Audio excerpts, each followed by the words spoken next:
ನಿನ್ನ ಅಹಂಕಾರವೇ ನಿಜವಾಗಿ ಲಂಕೆಯ ಅಧಿಕಾರ ನಮ್ಮೊಡೆಯನಿಗೆ ದಕ್ಕಬೇಕಿತ್ತು. ಅದಲ್ಲ, ಏನು ಆ ವಿಭೀಷಣ ಆಳ್ವಿಕೆಯಲ್ಲಿದೆ, ನಮಗೆ ಸಹಿಸಿಕೊಳ್ಳುವುದಕ್ಕೆ ಸಾಧ್ಯವಿಲ್ಲ. ಬಿಟ್ಟು ಕೊಡ್ತೀರಾ ಅಲ್ಲ ಪಟ್ಟು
ನಿನಗೆ ಹೆಸರಿರಬಹುದು. ಹಾಗೆ ವ್ಯವಹಾರ ಮಾತ್ರ ಭೀಷಣವಾದದ್ದು.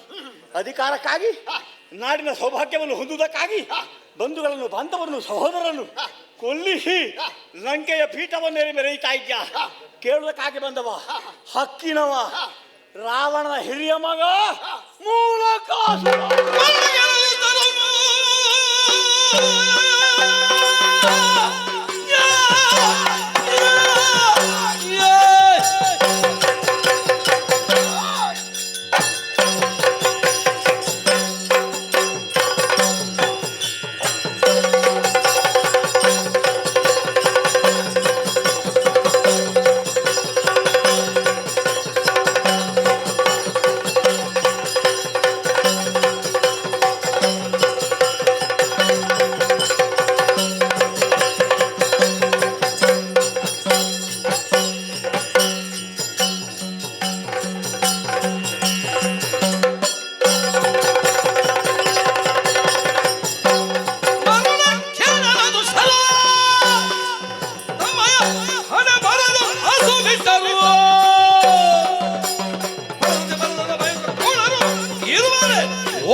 ರಾವಣನ ಹಿರಿಯ ಮಗ ಎನ್ನುವ ಹಾಗೆ ಅಹಂಕಾರದಿಂದ ಮುಂದುವರಿದು ಬಂದೆ. ಅಹಂಕಾರ ಉಂಟು ನನಗೆ, ನಾನು ರಾವಣನ ಮಗ. ಯಾರು ನೀನು? ಅದೇ ಅಹಂಕಾರವನ್ನ ಇಟ್ಟು ಮುಂದುವರಿದು ಬಂದ್ರೆ ಅಪ್ಪನ ಗತಿ ನಿನಗಾದೀತು.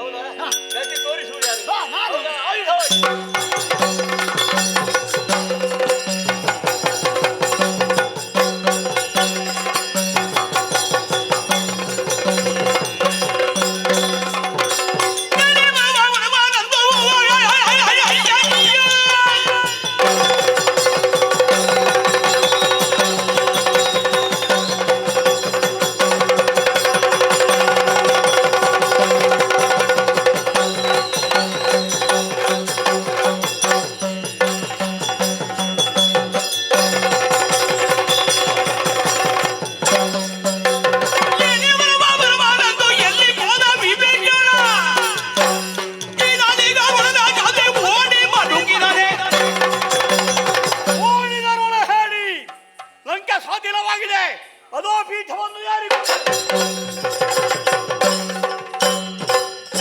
ಇವರನ್ನು ಎಲ್ಲಿ ಹೋದ್ರು ಗೊತ್ತಾಗೋದಿಲ್ಲ. ಒಂದು ಜಯಘೋಷ ಮಾಡಲಿಕ್ಕೆ ಬರ್ಲಿಕ್ಕೆ ಆಗೋದಿಲ್ಲ ನಿಮಗೆ, ಅದು ಪ್ರತ್ಯೇಕ ಹೇಳಬೇಕಲ್ಲ.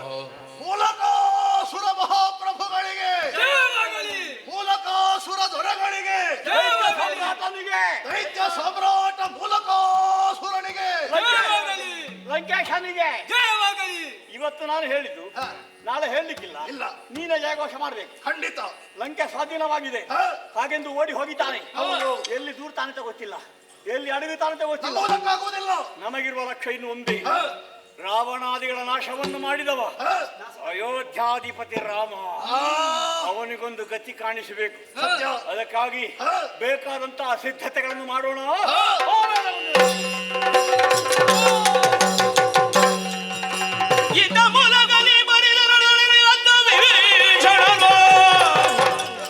ಚಿತ್ತರಿ ಮರುಗುದ ನಾಸಿಕ ದುರ್ಗವ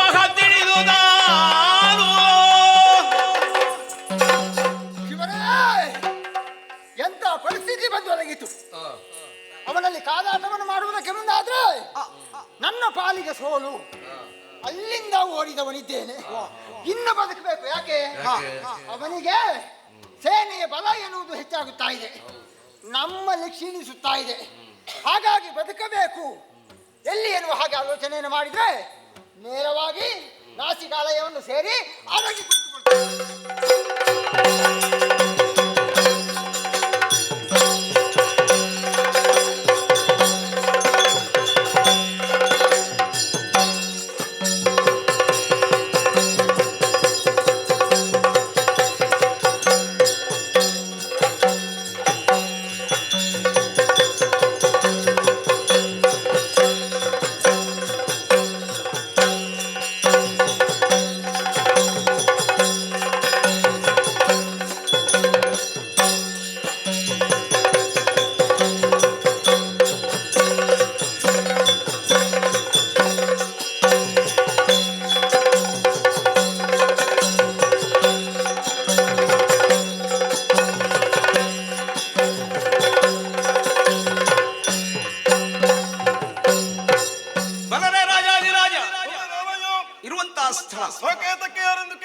ಶ್ರೀರಾಮಚಂದ್ರ ಅಂತ ಕೇಳಿದ್ದೇವೆ. ಇವತ್ತು ಬಂದ ವಿಚಾರ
ಸೂರ್ಯವಂಶದರಸುಗಳು ತಮ್ಮ ಮೈಯಲ್ಲಿರುವಂತಹ ನೆತ್ತರನ್ನೇ ಬೆವರನ್ನಾಗಿಸಿ ಸುರಿಸಿದಂತಹ ಪ್ರಕರಣಗಳನ್ನು ನಾವು ಸದಾಕಾಲ ನೆನಪಿಸಿಕೊಳ್ಳಲೇಬೇಕಾಗ್ತದೆ. ಯೋಚನೆ ಮಾಡಿದ್ರೆ ಒಂದು ಹೊತ್ತಿಗೆ ಯಜ್ಞ ಸಂರಕ್ಷಣೆ ಬೇಕಾಯಿತು, ಆ ಬಳಿಕ ಪಿತೃವಾಕ್ಯ ಪರಿಪಾಲನೆಗಾಗಿ ವನಗಮನ ಮಾಡಬೇಕಾಯಿತು. ಆದರೆ ವನಗಮನ ಮಾಡಿದ ಕಾಲಕ್ಕೆ ಸೀತೆಯ ಅಪಹರಣವಾಯಿತು. ಅಪಹರಣ ಮಾಡಿದ ರಾವಣನನ್ನು ಹುಡುಕುತ್ತಾ ಸಾಗಿದಾಗ ದುಷ್ಟನವಾದ ವಾಲಿಯ ಮಥನ, ಸಾಗರೋತ್ಥರಣ, ಲಂಕಾದಹನ, ರಾವಣ ಕುಂಭಕರ್ಣಾದಿಗಳ ಹನನ, ಮರಳಿಯ ಅಯೋಧ್ಯೆಯನ್ನು ಸೇರಿಕೊಂಡ ಬಳಿಕವಾದರೂ ಏನು, ಪ್ರಜಾವರ್ಗದ ಮಾತನ್ನು ನಾವು ಯಾವ ಕಾಲಕ್ಕೂ ಕೂಡ ಅಲ್ಲಗಳೇ ಕೂಡದು ಎನ್ನುವ ಕಾರಣಕ್ಕೆ ಮಡಿವಾಳನೊಬ್ಬ ಆಡಿದ ಮಾತರವನ್ನೇ ಪ್ರಧಾನವಾಗಿಸಿಕೊಂಡು ಸೀತಾವಿಯೋಗ ಒದಗಿ ಬಂತು. ಅಶ್ವಮೇಧದ ಪೂರ್ಣಾಹುತಿಯ ಕಾಲಕ್ಕೆ ಮತ್ತೆ ಸೀತೆ ನಮಗೆ ಒದಗಿ ಸಿಕ್ಕಿದಳು.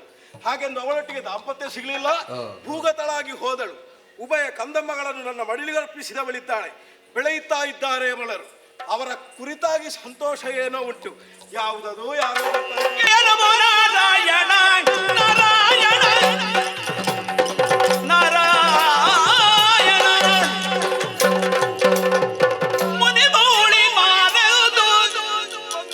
ಕರೆ ತತ್ತು ಬಂದಿದೀಯ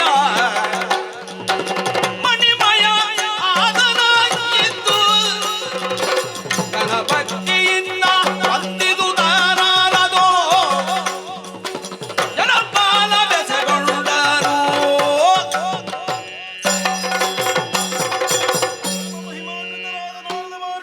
ರಾಮಚಂದ್ರಮ್ಮ ಈ ಕಡೆಗೆ ಸಾಗಿ ಬಂದಿದ್ದೀನಿ.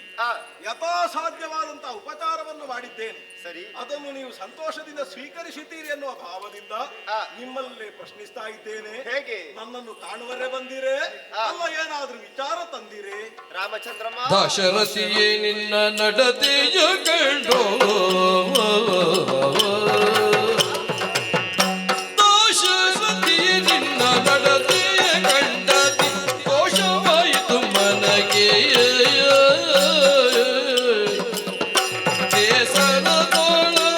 ಒಂದು ವಿಶೇಷ ನಾ ಸೂಚಿಸುವೆ ನಿನಗೆ.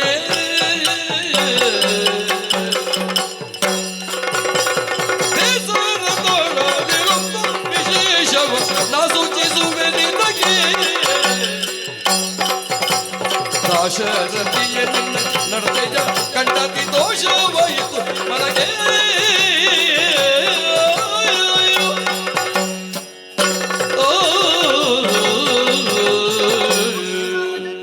ಮಹಿಮಾನ್ವಿತ. ನೀನು ಯಾರನ್ನು ಹಾಗೆ ಸರಿಯಾಗಿ ಅರ್ಥವಿಸಿಕೊಂಡವ ನಾನು. ಈ ಧರೆಯಲ್ಲಿ ಧರ್ಮವನ್ನು ಕಾಪಾಡಬೇಕೆಂತಹ ಉದ್ದೇಶಕ್ಕಾಗಿ ರಾಮಾವತರನ್ನು ತಾಳಿ ಧರೆಗಿಳಿದು ಬಂದಂತಹ ಮರ್ಯಾದ ಪುರುಷೋತ್ತಮ ಎಂದೆನಿಸಿಕೊಂಡಿದ್ದೀಯ. ಸರಿಯಪ್ಪ. ನಿನ್ನ ಆತಿಥ್ಯಗಳಿಂದ ಸಂತೋಷಗೊಂಡರೂ ಕೂಡ ಈ ಸಂದರ್ಭ ಕ್ಷಣಕಾಲ ಯೋಚನೆ ಮಾಡಬೇಕಾಗ್ತದೆ. ನಾನು ಏನದು? ಬೇರೇನೂ ಅಲ್ಲ, ಮತ್ತೆ ನಿನ್ನನ್ನು ನಂಬಿಕೊಂಡಿರುವಂತಹ ಶರಣರು ಅದೆಷ್ಟೋ ಮಂದಿ ಇದ್ದಾರೆ. ಅಂತವರಿಗೆಲ್ಲ ಮೋಸವಾಗಿ ಹೋಗ್ತಲ್ಲ ಎನ್ನುವ ಹಾಗೆ ಗೊಂದಲವಾಗ್ತಾ ಉಂಟು ಈಗ ವಾತಾವರಣ. ಶರಣರಿಗೆ ಮೋಸವೇ? ಖಂಡಿತವಾಗಿ. ಎಲ್ಲಿ, ಹೇಗೆ? ಈ ಹಿಂದೆ ಜಗನ್ಮಾತೆಯಾಗಿರುವಂತಹ ಸೀತಾಮಾತೆಯನ್ನು ತರಿಸುವಲ್ಲಿ ನೀರವಂತಹ ಸಾಗರಕ್ಕೆ ಸೇತುವೆಯನ್ನು ಕಟ್ಟಿ ಬಂದಂತಹ ರಾವಣಾದಿ ಕುಂಭಕರನ ವಧಿಸಿದವ ನೀನು. ಆದ್ರೆ ಯೋಚನೆ ಮಾಡಬೇಕಾದದ್ದು ಯಾರನ್ನು? ಬರುವಂತಹ ಅದೆಷ್ಟೋ ದುಷ್ಟರ ಬಗ್ಗೆ ಸವಿವರವಾಗಿ ಅವರ ಬಗ್ಗೆಯನ್ನು ಹೇಳಿದವ ಬೇರೆ ಯಾರು ಅಲ್ಲ, ಶರಣನಾಗಿದ್ದಂತಹ ವಿಭೀಷಣಾಗಿದ್ದಾನೆ. ವಿಭೀಷಣ ದೇವ ಅಲ್ವೇ? ಸಕಲರ ವಿಚಾರವನ್ನು ತಿಳಿಸಿ ಅವನು ವಧಿಸುವಲ್ಲಿ ಅವನು ಸಹಕಾರಿಯಾಗಿದ್ದಾನೆ. ಆ ಬಳಿಕ ಲಂಕೆಯ ಅಧಿಕಾರವನಿಗೆ ಕಟ್ಟಿದ್ರು ಕೂಡ ಈ ಸಂದರ್ಭ ಆತ ಲಂಕೆಯಲ್ಲಿಲ್ಲ. ಲಂಕೆಯಲ್ಲಿ ಇಲ್ವೇ ಇಲ್ಲ. ಎಲ್ಲಿ ಹೋಗಿದ್ದಾನೆ? ಮೂಲಕಾಸುರ ಎನ್ನುವ ದಾಳಿಯನ್ನು ಮಾಡಿದ್ದಾನೆ. ಈ ಸಂದರ್ಭ ಆತನಿಂದ ಮರೆಮಾಚಿಕೊಂಡಿದ್ದಂತಹ ಆತ ಈಗ ನಾಸಿಕ ದುರ್ಗದಲ್ಲಿ ಅಡಗಿಕೊಂಡಿದ್ದಾನೆ. ಆತನನ್ನು ಕಾಪಾಡಬೇಕಾಗಿರುವುದು ದೇವನಾಗಿ ನಿನ್ನ ಕರ್ತವ್ಯವೇ ರಾಮ. ಅಂತೂ ನನಗೆ ನನ್ನ ಯಾವ ಕಾರ್ಯವ್ಯವಹಾರ ಉಂಟು ಅದನ್ನು ನೀವು ಬಡಿದೆಬ್ಬಿಸಿದ್ದೀರಿ. ಖಂಡಿತವಾಗಿ. ಯೋಚನೆ ಬಿಡಿ, ವಿಭೀಷಣರ ರಕ್ಷೆಯನ್ನು ನಾ ಮಾಡ್ತೇನೆ. ಆದಿದ್ದು ನಾರಾಯಣ ನಾರಾಯಣ. ಹನುಮನನು ಕಳುಗಬೇಕೆಂದೆವು ಉಪಾಯವ ಮನದಿ ಬರೆಸಿದಾಗ ಹನುಮ ಬಾಬಾರದು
ಪವಿತ್ರವಾದ ಪಾದಗಳಿಗೆ ಎರಗಿ ನಮಸ್ಕರಿಸಿಕೊಂಡಿದ್ದೇನೆ.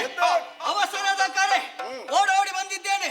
ಬಂದು ನಿನ್ನ ಮುಖಾಲೋಕವನ್ನು ಮಾಡಿದಾಗ ಏನೋ ಆಶ್ಚರ್ಯ ಕಾದಿದೆ. ಪ್ರಭು, ನೀವು ಚಿಂತೆಯಲ್ಲಿದ್ದೀರಾ, ಅದಕ್ಕೋಸ್ಕರವಾಗಿ ನನ್ನನ್ನು ಕರೆದಿರಿ ಎನ್ನುವಾಗಿ ಸ್ಪಷ್ಟವಾಗಿ ಅರ್ಥವಾಯಿತು. ಯಾರಿಂದ ಚಿಂತೆ, ನನ್ನಿಂದ ಏನಾಗಬೇಕು ಎಲ್ಲವನ್ನು ತಿಳಿಸಿ. ಭಾರಿತ ಹನುಮಂತ ನೀನು